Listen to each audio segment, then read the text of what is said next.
was the old matriarch envied by everyone in the capital, a lifetime of filial children, a harmonious marriage, dying peacefully of old age. But only before my death did I learn that my perfect life was nothing but a joke. Me husband, who had been gentle and refined his whole life, cursed at my corpse, saying if I hadn't forced myself on him in marriage, his true love wouldn't have married the wrong person and been tormented to death. He even had our son and daughter, after his death, move his true love into the ancestral tomb to be buried alongside him. I floated before the mourning hall, feeling only how absurd it all was. Without my money and efforts, how could a mere illegitimate son like him rise through the ranks and become prime minister? After my rebirth, I returned to the day the two families arranged the engagement. This life, I'll grant his wish. When his family came to propose, I said, he and I are merely acquaintances. The one he loves is the tofu beauty from the west side of the city. The moment I said this, the front hall that had just been warm and harmonious instantly fell silent. Liang Wenxi, who had just been sitting silently beside Madame Liang, had already stood up, instinctively refuting me. Rezhen, what nonsense are you spouting? In my past life, on a fine day just like today, Madame Liang brought Liang Wenxi and the matchmaker to discuss marriage. Mother had the maidservant, Mingyue, take me to hide behind the screen to observe. Hearing the matchmaker say we were a talented man and beautiful woman, a match made in heaven, I secretly blushed with shyness. Back then, I had already fallen for his schemes and believed we were in love, so I lightly tapped the screen 3 times to let Mother know my intentions. Later, when my father returned to the manor and learned of this, he specifically summoned Liang Wenxi, and the two talked in the study for a long time. I don't know what he said to my father, but in the end, he got my father to approve the marriage. After that, the two families quickly matched our birth charts and set the wedding date, and with a grand dowry procession stretching 10 miles, I was married off as a wife of the Liang family. For the next 50 years, I always thought I was the luckiest woman in the world. Me husband was ambitious, rising to become prime minister. Our 2 children were filial. Our marriage was harmonious, and there were no concubines in the household. Until one day I suddenly collapsed during a family banquet, and I could feel my end was near. Liang Wenxi had also grown old, tears smeared all over his face, calling out to me again and again at my bedside. Rezhen, slow down. Wait for me. I smiled, raised my hand to wipe his tears, wanting to tell him I was dying peacefully of old age, telling him not to cry, but I could no longer make a sound. In my final moments, I struggled to open my eyes wide, wanting to look at my husband's face one more time, and also wanting to tell him that my life had been complete and smooth, and I had no regrets dying now. But I still couldn't say it. The imperial physician shook his head under the gaze of my family. My consciousness gradually faded, and I could only hear my family's cries. Later the crying stopped. I heard sounds of people coming and going, and soon after I heard Liang Wenxi's aged voice, and the hatred he had hidden in his heart for 50 whole years. Hating my father for using his official career prospects to force him into promising a lifetime commitment to one wife, preventing him from taking his beloved into our home. Hating my generous dowry that made everyone in the Liang family live at my mercy, leaving him without a single person in the entire Liang household he could speak his heart to. What he hated most was that I lived too long, occupying the position of legitimate wife for 50 years, enjoying all the wealth and glory, while his beloved was wrongly married off to another, and after death was wrapped in a straw mat and dumped in the outskirts for wild dogs to devour. I endured all these years, and finally, this day has come. You died before me after all. What a pity my Huan couldn't live to see this day. You snatched me away from Huan.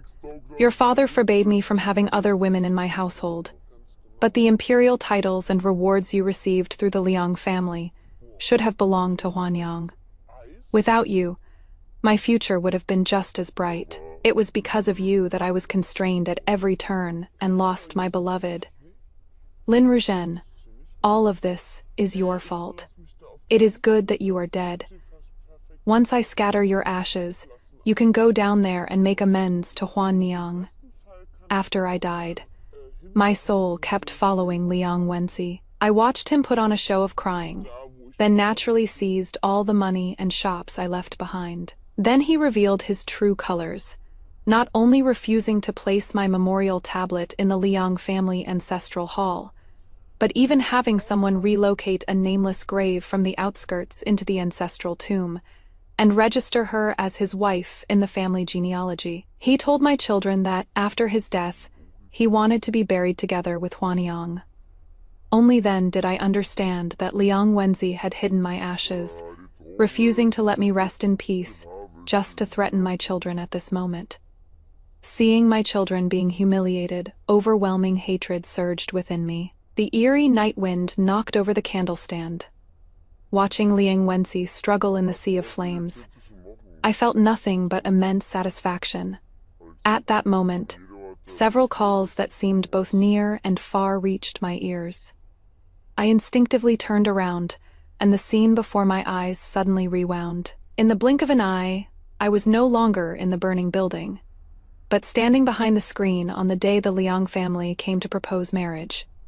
Before I could think it through, the matchmaker in the hall had already said a lot and was waiting for my mother to speak. Me hands beneath the long sleeves trembled uncontrollably, nails digging into my palms as I forced myself to calm down. Since I've gotten another chance, I'd like to see what bright future Liang Wenxi, a mere illegitimate son of the vice minister's family, could possibly have without me.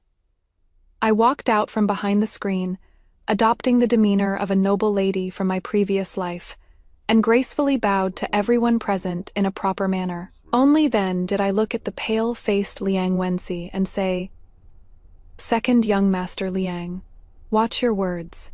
We're not close enough for you to call me by my given name. Furthermore, did I say anything wrong?" Zhu Huaner, the tofu beauty from the west side of the city, has been showing off the jade token from the Liang residence to everyone, boasting about her mutual affection with the young master from the right vice minister's household, and that she is going to marry into a noble family to become the young madam. I glanced at the side door. Mingyu had already left. I believed it wouldn't be long before the happy news of second young Master Liang and the tofu beauty would spread far and wide. In my previous life, I only learned after my death that back then, Liang Wenxi had coaxed Zhu Huaner into willingly waiting to marry into the Liang family. Later, for the sake of the future, my father promised him. He abandoned Zhu Huaner, and she had no choice but to marry someone else. It was clearly his own insatiable greed, yet in the end he blamed everything on me, causing me to die without even a peaceful end. Since that is the case, in this life I am determined to bring everything out into the open, and let everyone see who is truly the most despicable. I looked at Madame Liang and congratulated her with a smile. I suppose Madame Liang doesn't know about this happy news yet. I've heard that Zhu Huaner has a face like a lotus and a figure like a willow. Ruzhen hereby congratulates Madame Liang in advance on gaining a virtuous daughter-in-law. Liang Wenxi glared at me with a livid face and immediately started accusing. "Ruzhen, you are a lady from a noble family. When did you grow the gossipy tongue of a common marketplace woman, and you bring it up in the main hall when you clearly and I—" Thud. The round fan in Mother's hand dropped, the sound interrupting Liang Wenxi. Liang Wenxi realized he had misspoken and quickly shut his mouth, but his accusing gaze still fell on me. I pretended not to notice. Madame Liang, on the other hand, seemed to snap out of a dream and hurriedly smoothed things over with a smile. Ruzhen is right. I truly didn't know about this matter. She glanced at Liang Wenxi, her eyes full of schadenfreude. Wenxi's concubine mother probably only heard it was the most outstanding and beautiful noble lady in the capital, and assumed it was Miss Ava. This led me to rashly come to your residence to propose marriage, disturbing Madame and the young lady. I am truly sorry. While Madame Liang said sorry with her mouth, The joy on her face was unconcealed. She had originally worried that if Liang Wenxi really succeeded, his status as the left prime minister's son-in-law would threaten her son's future prospects. Unexpectedly, I not only ruthlessly made him lose face, but also exposed his affair of exchanging heartfelt words with someone else. Now it is great. Forget about the left prime minister's family. From now on, probably no other noble lady would be willing to marry him either. Madame Liang's words implied again and again that this matter was a scheme by Liang Wenxi and his birth mother, and Liang Wenxi's expression turned even uglier. He bowed to my silent mother, then yanked off the sachet from his waist and held it up in front of him, saying, "I don't know any Huaner at all. The affection between Miss Ava and me is guaranteed by this sachet. I ask Madam to investigate clearly." Mother glanced at the sachet that was obviously made by my hand and asked, "Did you make this?" I nodded, then put on an expression of shame and indignation and said, "This sachet was indeed made by me, but this is clearly the one you traded for with a folding fan at Prince Hui's mansion banquet last month. Now you are using it to slander my innocence. If I'd known this was your intention, I'd rather have given it to anyone else but you." As I spoke, I had someone fetch the folding fan from the room and threw it on the ground, putting on a full display of a young lady's demeanor, insisting that I didn't know what he meant at that time. These banquets in the capital have always had the custom of setting prizes for competitions, competing in all sorts of things. It just so happened that at Prince Hui's mansion banquet last month, the noble ladies competed in needlework. I really liked the first one I finished, and with a maiden's feelings in my heart, I hurriedly submitted a mediocre one and privately gave the best one to Liang Wenxi. The young masters competed in poetry, and Liang Wenxi casually gave me the folding fan with the inscription that didn't win the prize, also mimicking me by saying it was specially kept for me. Looking at it now, I only feel this poem is utter nonsense. What a waste of my sachet. Liang Wenxi angrily cursed at me for talking nonsense. Mother immediately set down the fan and turned to me, saying, "You, oh you. I usually tell you to watch your words and actions, but look at you, daring to accept and give away anything. Sooner or later you'll get tangled up with some shameless thing." After saying that, she turned to look at the Liang family and said, "I am truly sorry. My daughter has been spoiled recklessly by her father, brothers, and myself in the boudoir. She has forgotten such important etiquette and caused second young Master Liang to misunderstand. When the master returns, we will certainly discipline her properly." As for the rest, Madame Liang understood the hint, and ignoring Liang Wenxi's expression, smiled and agreed with a few words before leaving with her people. As they walked out the manor gates, I picked up the folding fan from the ground and chased after them. In front of the bustling manor gates, I looked at Liang Wenxi, whose face showed delight, and precisely smashed the folding fan into his face. "You think a broken fan is enough for me to marry you? Why don't you take a good measure of your own status first?" My voice was loud enough that the passers-by on the street fell silent for a moment before bursting into whispered discussions. Mother held back her laughter while apologizing, and only closed the gates after instructing the family doctor to come examine him. Once the door was closed, I threw myself into Mother's arms. In my previous life, when Mother sent me off to be married, she tripled the dowry she had originally brought from her maiden family, and gave me half of the farmland and shops under her name. Mother, who had been generous and dignified her whole life, sobbed uncontrollably in Father's arms. In the 6 years that followed, I bore 4 children for Liang Wenxi. Every time I gave birth, Mother made Liang Wenxi promise this would be the last one, until I nearly didn't survive giving birth to the 4th child. While I was unconscious, Mother submitted her token to enter the palace, obtained the prescription for a sterilization drug from the Empress Dowager, and with sword in hand, personally watched Liang Wenxi drink it all. Later, Mother went to the temple to practice asceticism, praying for my recovery until I woke up 8 months later. When she rushed to see me, her temples had already turned gray. The matter of the sterilizing medicine was something Liang Wenxi told my ashes after I died in my previous life. He said he and Huanyang had once talked about having 8 children, but since Huanyang died, it was my duty to bear them. Who would have thought that lowly woman wouldn't even let you have more children? Continuing the family line is what you are supposed to do. You can't even endure this bit of hardship. What a useless thing. Not even half as good as Huanyang. After father resigned from his post and returned to our hometown, mother wrote many letters to me. I proposed many times that I wanted to go to Lingnan to see mother. But Liang Wenxi said I was now the madam of the Liang family, and the Liang family couldn't do without me. By the time my son married and my daughter-in-law could manage things on her own, mother had already been dead for many years. And the last time I saw mother was in the carriage when she left the capital. Her hair had grown white strands, and her eyes were red and swollen from crying as she sighed again and again. When mother is no longer around, what will become of my Jenner? Now everything starts anew. Mother's hair hasn't yet grown white, and her embrace is still as warm as ever. She gently held me, her palm softly patting my shoulders and back, letting my tears soak her clothes, and spoke the same words as in my previous life. Such a big girl and still crying in mother's arms. When mother is no longer around, what will become of my Jenner? I want to say that later. After mother was gone, your daughter also learned to manage the household and started worrying about my own children. I remembered mother's appearance and teachings and became a formidable matriarch myself. But I want to talk more about the hardships along the way.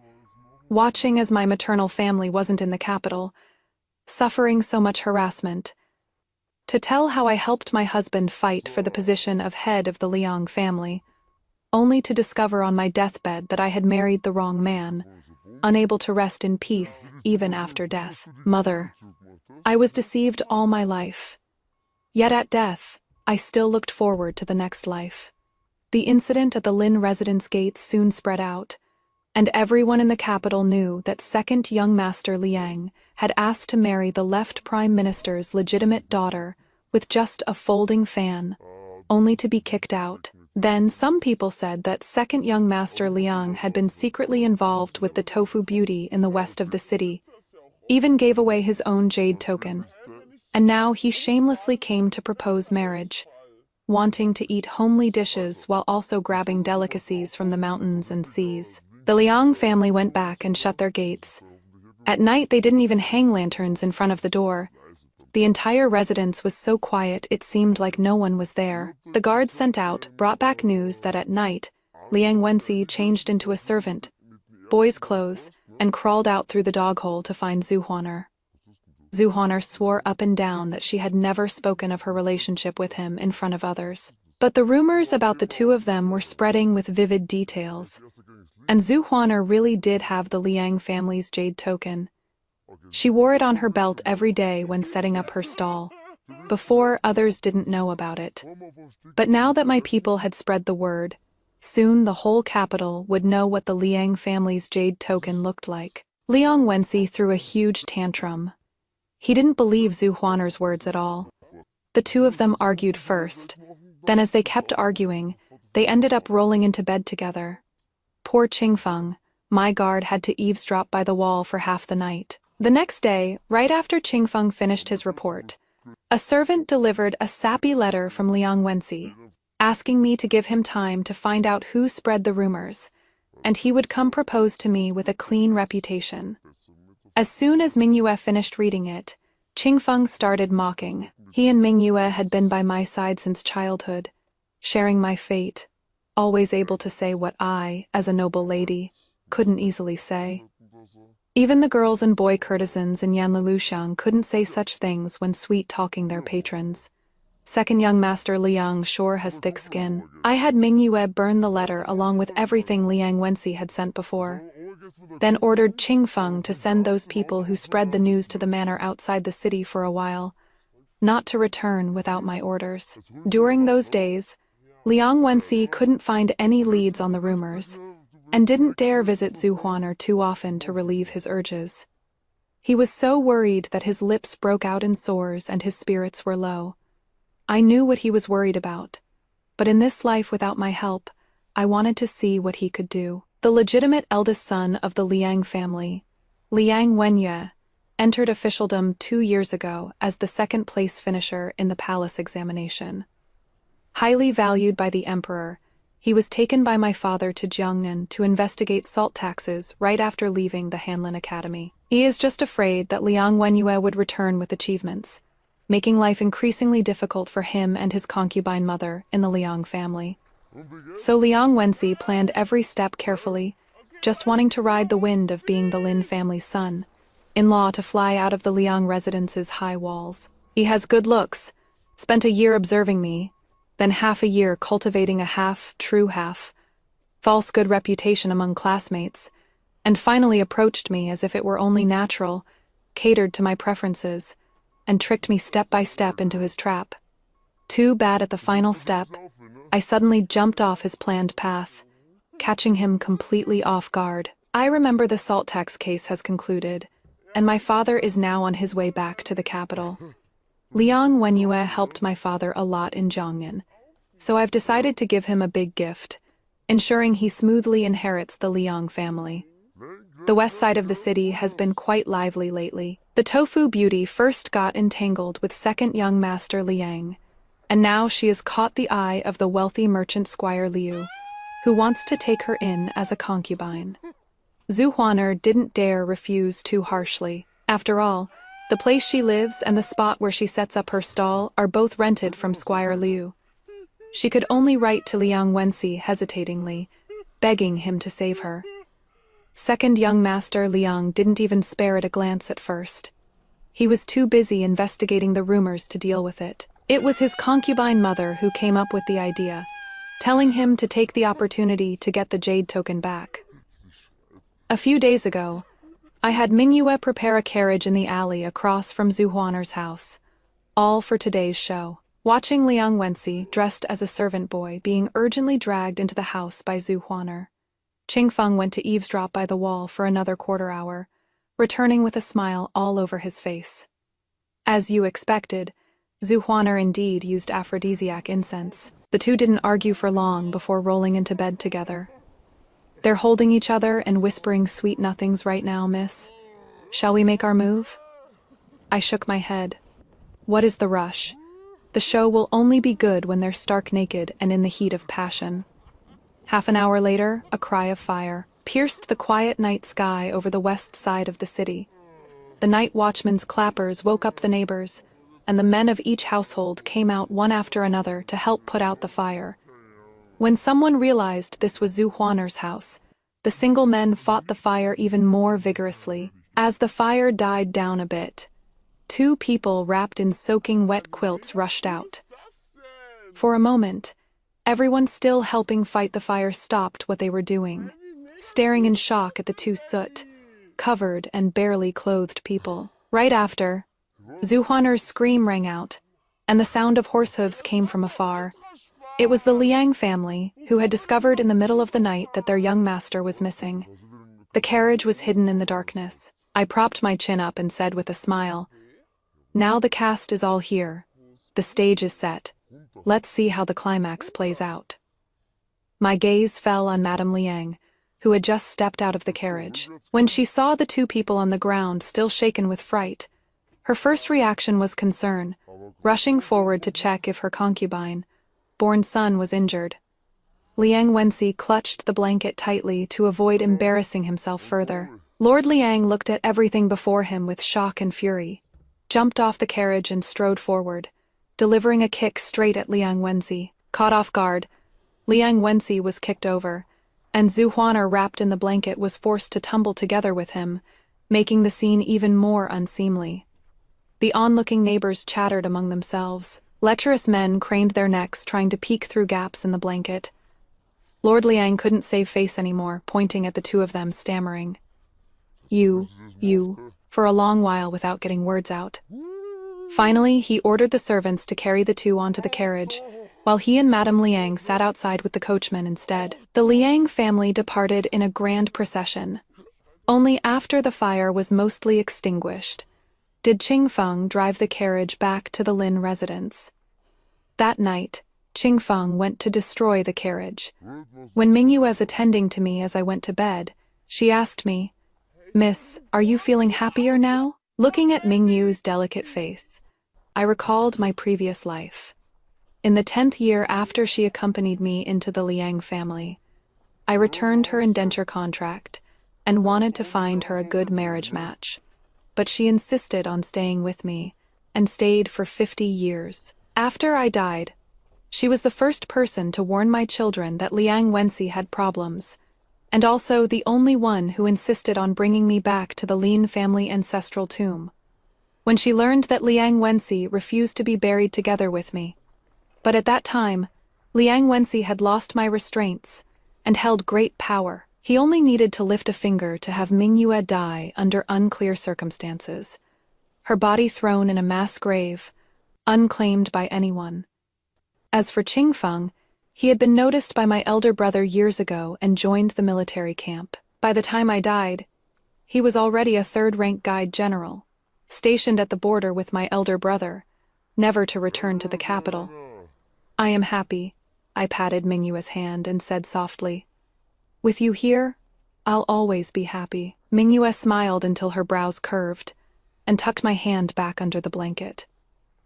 "Mingyue will always be by Miss's side, so Miss must always be happy too." Before dawn could even arrive, news spread like wildfire that the Tofu Beauty and second young master Liang had a secret rendezvous late at night, and in the heat of passion knocked over a candle and set the house ablaze. The scene of the two being carried away by the Liang family with barely any clothes on was even illustrated in storybook picture albums for people to gawk at.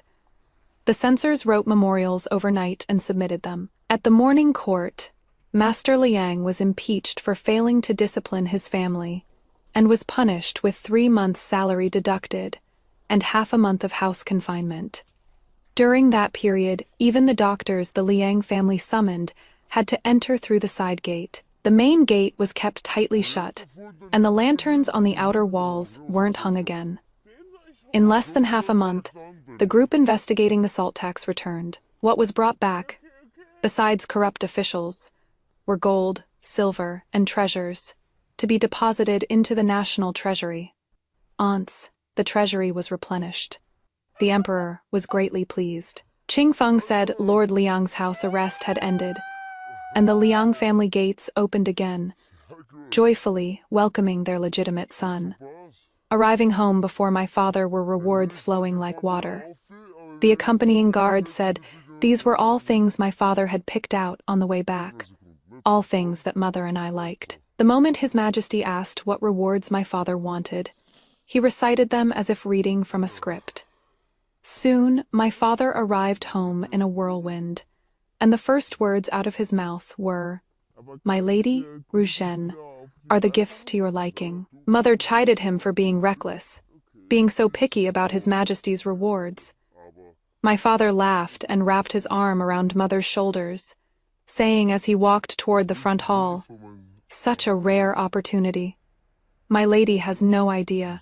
Those old scoundrels' private vaults were like treasure caves. Rushen, hurry and keep up. Father will tell you about this trip to Jiangnan." Looking at my father, whom I hadn't seen in decades, I suppressed the tears welling up inside and quickly followed. That night, my father called me to the study. On his way home from the palace, he had already heard from the old servant about what happened in the capital, and naturally learned about Liang Wenxi and Zhu Huaner as well. He placed a letter in front of me. This is from the legitimate eldest son of the Liang family. He contributed a lot in Jiangnan. I can tell he is someone who can shoulder responsibilities. Before I came back, I had planned to let you get to know him, but seeing the situation in his household, your father is uncertain again. Rujen, what do you think? I looked at the letter before me. On the envelope, vigorous and powerful handwriting read, "To Lin Rujen, personal in my previous life. Liang Wenye didn't concern himself with the inner household affairs, and because of official duties, he rarely came home, so we didn't interact much. At that time, Liang Wenxi's official career was flourishing. Liang Wenyue, as the legitimate son, seemed naturally at odds with Liang Wenxi. In the end, he was impeached by a group of censors trying to curry favor with Liang Wenxi, and was demoted to Jinyang, where he served as a county magistrate for the rest of his life. Lady Liang never recovered from that blow, and the household authority fell into my hands. As Lord Liang's influence waned, the head of the Liang family naturally became Liang Wenxi. Now that I've lived this life anew, Liang Wenxi has lost my assistance, and also lost the capital to fight against Lady Liang's branch. I've essentially cleared the obstacles from Liang Wenyue's future path.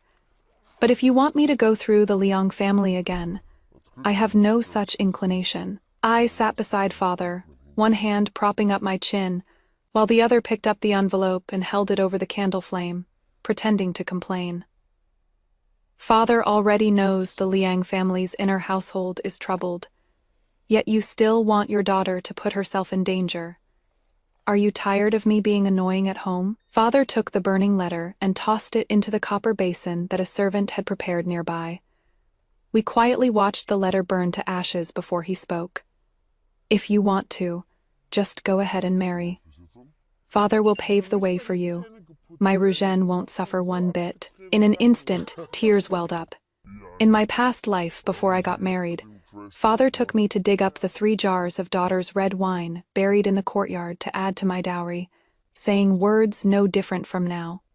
Just marry without worry. Father has paved the way for you. My Ruzhen won't suffer one bit. Before leaving the study, I asked Father what I should do if I misjudged the person and ended up suffering. Father smiled and said, "What suffering? It is merely the final treat for your opponent." Half a month later, Liang Wenxi and Zhu Huan got engaged. Liang Wenyue personally came to my house to deliver the invitation. He was much younger than in my memory, with sword-like brows and starry eyes, extraordinarily handsome. Miss Ava is unwilling to see me. Is it because of my second brother?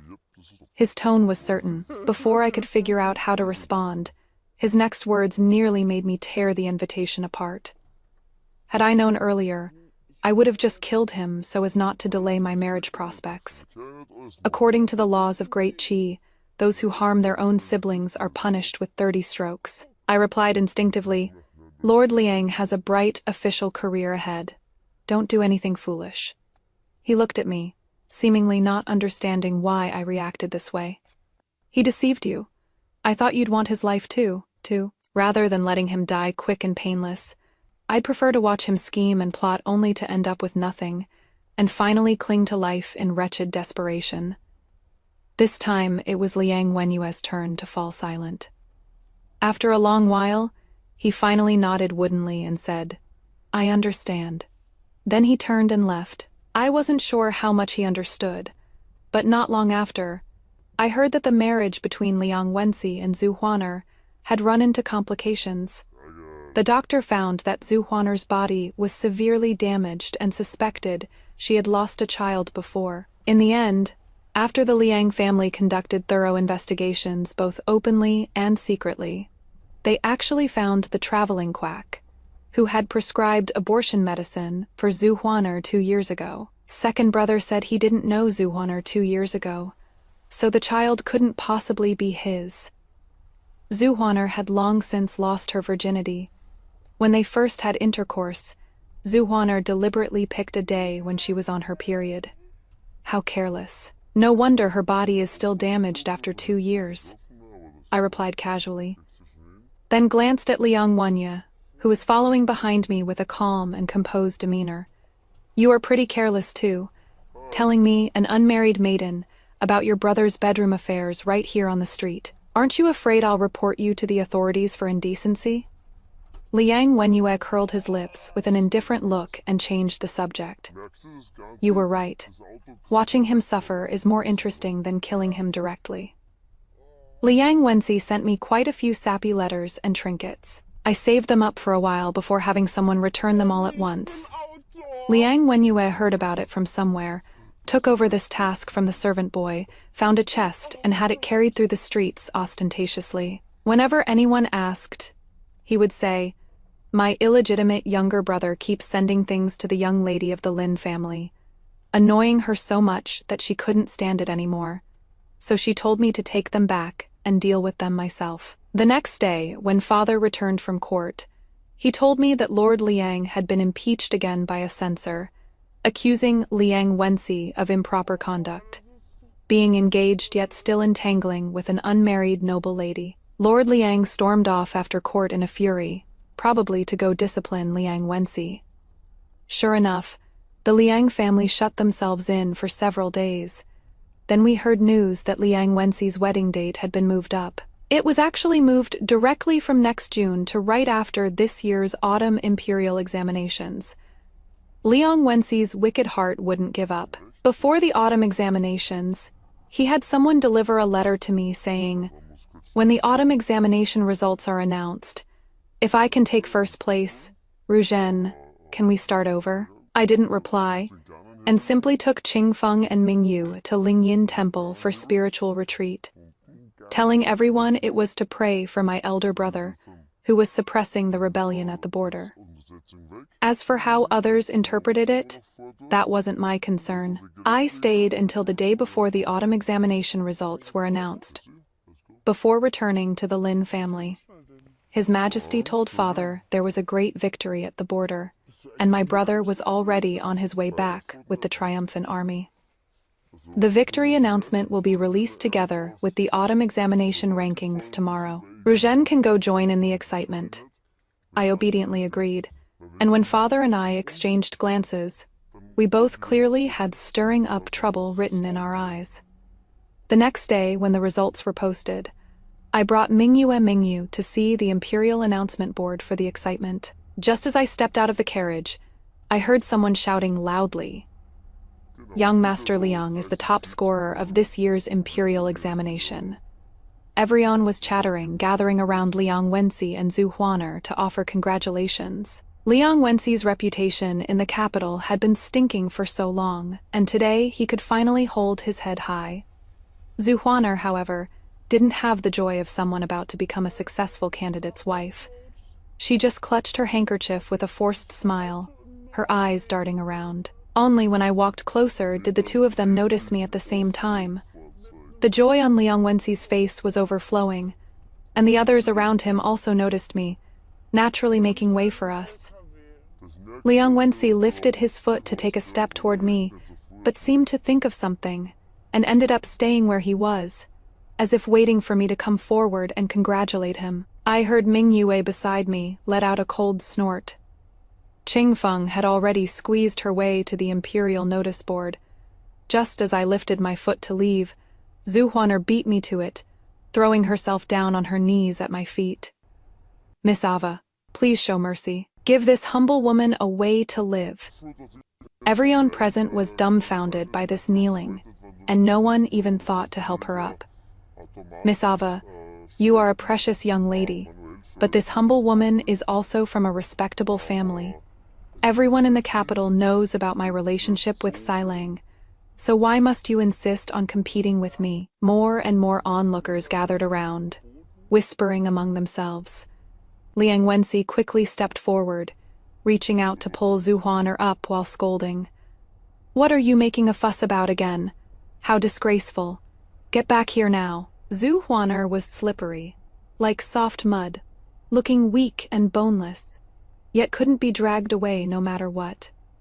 "You say I appeared here today to compete with you for second, young Master Liang. Do you have any evidence?" I looked at the tear-stained Zhu Huaner, asking a question I already knew the answer to. I watched with my own eyes as Zhu Huaner fumbled to take out a letter from her bosom, held it up, and proclaimed loudly, "I have here a letter that Sailang wrote to you, written in black and white that he wants to start over with you, Miss Ava. Do you dare say you didn't come today with such intentions?" "Of course I dare." I lifted my chin slightly, smiling brightly. "As you said yourself, the letter was written to me by Liang Wenxi. This lady didn't reply with a single word and had it sent back to the Liang residence unopened. Yet unexpectedly you intercepted it, and now you are making baseless accusations against my innocence." Miss Zhu, you keep saying you are asking me for a way to live. But this is clearly our first meeting, and I have absolutely no connection with your Silang. Where does this talk of a way to live come from? Liang Wenxi looked at me in disbelief, and Zhu Huaner was also choked by my words, only stammering after a long while. You speak so righteously, but didn't you still come? I gave Qingfeng, who was waiting in the distance, a look, and he immediately understood, shouting loudly, Miss Great News, a great victory at the border. The eldest young master will return to the capital any day now. Most people in the capital had heard about the legitimate daughter of the Lin family going into seclusion to pray for her brother's well-being. They all assumed I had come specifically to confirm after hearing rumors, not to compete for a man's affection as Zhu Huaner claimed. For a moment, everyone's gazes toward Liang Wenxi and Zhu Huaner turned strange. I shifted my gaze back to the two of them and their wonderfully colorful expressions, and said unhurriedly, Second young master, Liang, is already engaged. In the future, you should exercise more restraint over your words and actions. If this matter spreads to the court, the ones who'll be implicated are still the two Lord Liangs. Although Miss Zhu comes from a poor background, she is still a respectable woman. Since you've taken her innocence, you should naturally give her an explanation. Only then would all those years of studying the sage's classics not be in vain.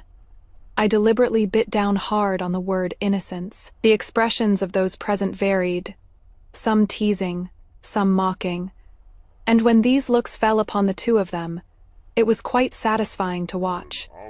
Liang Wenxi, who had just been so proud of himself for passing the imperial examination, was now humiliated again. He violently shook off Zhu Huaner and pointed at me, stammering, You, for a long while without managing to say anything coherent, before flinging his sleeves and leaving. Zhu Huaner hurriedly scrambled up to chase after him, but when she caught up to the carriage, she was kicked off again.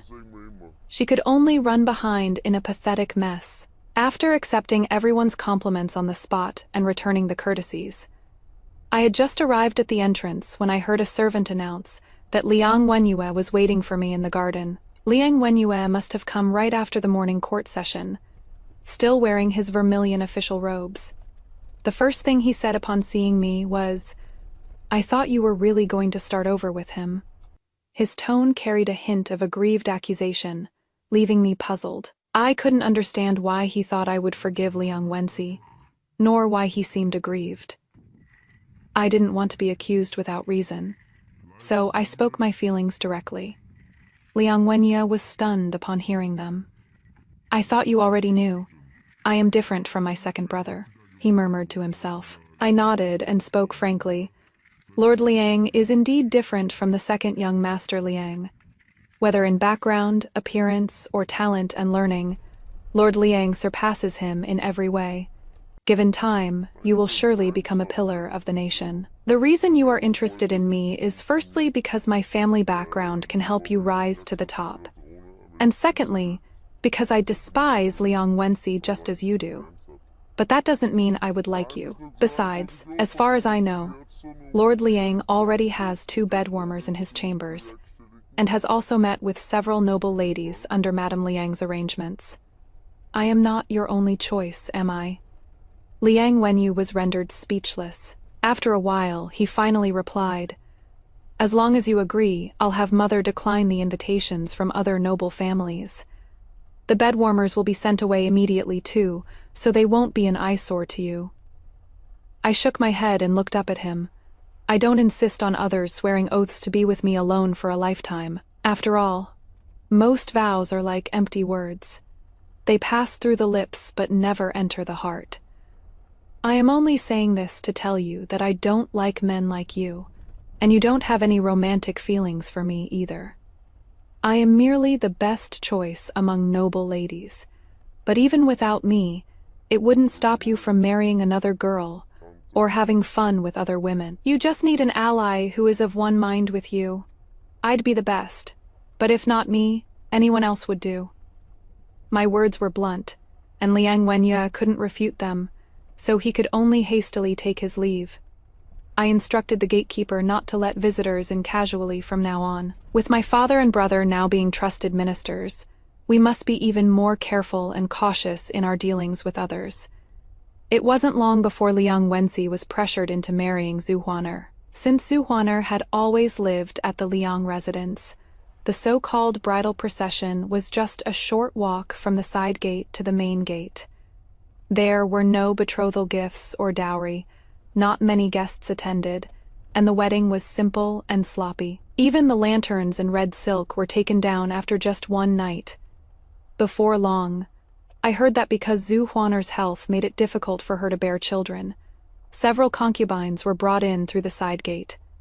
The second young master, Liang's courtyard, was in utter chaos all day long. Liang Wenxi had to review his studies for next year's palace examination, while also sleeping in different rooms each night, listening to everyone's complaints. He was visibly worn out and dispirited. Liang Wenye came looking for me a few more times, but was turned away by the gatekeeper each time. Gradually, he stopped coming. Before long, his marriage was also settled, to the legitimate daughter of the vice director of the Central Secretariat, with the wedding set for early spring next year. The invitation was personally delivered by Liang Wenyu, who politely and sincerely said, "What happened before was my own stubbornness, only thinking of myself, and I ended up being rude to you, miss. I am truly sorry." I accepted the invitation, and the previous matters were considered settled. Before the new year, my brother Lin Fenggu returned to the capital. Just like in my previous life, this battle my brother fought secured 20 years of peace at the border. The emperor was greatly pleased, and noble titles and high positions were inevitable. In my previous life, so that Liang Wenxi's career could go further, and so I could have more standing in my husband's family. Although my brother refused the noble title, he stayed at the border holding the tiger tally, which inevitably made the emperor wary of him. Now, without those concerns, my brother peacefully handed over the tiger tally, accepted an idle position, and was granted the title of Marquis Huan, staying in the capital for a family reunion. My days completely returned to peace, and all the past with the Liang family seemed like a nightmare. After waking up, I was still Lin Ruzhen at 16 years of age. During those days of the palace examination the following year, my brother was on duty in the palace. When he came back, he couldn't wait to tell me about the big incident that happened during the examination. Liang Wenxi had probably been worn out by those beauties at home. He looked listless, his steps unsteady. The earlier written exams on classics and poetry were still passable. But during the policy questions, Liang Wenxi would often zone out mid-sentence, or say things that were completely off-topic, making the examiner scowl. During the metropolitan examination, His Majesty had a sudden whim to personally test this illegitimate son of the Liang family. As a result, Liang Wenxi not only stuttered when speaking, but even forgot his answers halfway through. And because of his nervousness, he broke out in cold sweat in the April weather. After standing before His Majesty for the time it takes an incense stick to burn, he looked like he'd been fished out of water. His Majesty was so angered his face darkened, making him the only tribute scholar since Diqi established the imperial examinations to enter the palace examination, and still fail. When being escorted out, his steps were so unsteady that he tripped over the threshold of Taihe Hall and immediately fainted. When he woke up, he had gone mad, insisting he was the Zhuangyuan, that his wife was the legitimate daughter of the Lin family, and that he would rise to the highest position in court in the future. Hearing this, I had a bad feeling in my heart. Sure enough, a few days later, Liang Wenxi rushed to the front of the Lin mansion in a crazed state, demanding to see me. "This isn't right. Ruzhen, come out. Tell them you are my legal wife. I am the new Zhuangyuan." I hid in the inner room, listening to Ming Yue relay everything to me, confirming that Liang Wenxi had also experienced rebirth. It is just that the timing of his rebirth was bad for him. He had already been banned from examinations for his disgraceful conduct before the emperor, and could never enter officialdom in this lifetime. Only after the Liang family members hurriedly arrived did I appear before Liang Wenxi. He looked at me and suddenly burst into tears. "Ruzhen, it is wrong. Everything is wrong." I didn't reply. Madame Liang brought Zhu Huaner to bow respectfully and apologize before me, while I just quietly watched the Liang family drag him onto the carriage. Only when the carriage was locked did I turn to look at them and say with implications, "The Marquise's residence is hosting a banquet today, with many nobles visiting. If I hadn't delayed things for a while, you two madams would be trying to bail him out from the Marquise's guards by now. Since he is ill, he should stay home and rest properly. As for bringing glory to the family name, that still depends on the two lords in court." Madame Liang nodded, repeatedly in agreement. Before long, word came that the second young master Liang had fallen ill in the middle of the night, tumbled into a dry well and broken his leg. He would never walk properly again for the rest of his life. I heard from the servants that the second young master Liang had drunk a lot that night, muttering about newlywed bliss, wedding night candles, wandering into the abandoned courtyard with his wine cup. By the time the servants found him, it was already too late. As for why the abandoned courtyard that had been locked for years was suddenly open that day, no one cared about that anymore.